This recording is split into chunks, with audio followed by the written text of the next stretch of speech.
दंडवत प्रणाम। व्हिडिओमध्ये आपण ओटा आणि माळी या विशेषांबद्दल माहिती बघितली। आजच्या व्हिडिओमध्ये आपण पुढील विशेषांबद्दल माहिती बघू।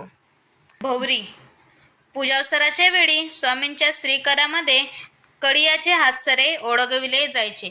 त्यामध्ये विविध ठिकाणच्या पाषाणाला कळ्यांसारखा आकार देऊन त्यामध्ये एक गोल आकाराचा विशेष त्याभोवती सुतामध्ये गाठले गेले, त्याला भोवरी असे म्हणतात।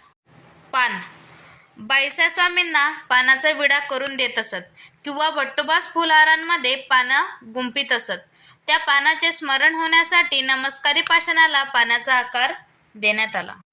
कळशी स्वामी पद्मासनी ओट्यावर बसले असताना पाठीमागे टेकण्यासाठी जो तकिया लावला जायचा त्यासारखे आकार नमस्कारी पाषाणांना देण्यात आले, त्याला कळशी असे म्हणतात।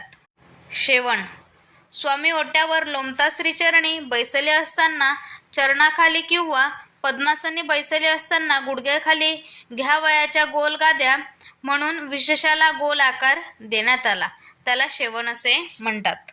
दंडवत प्रणाम।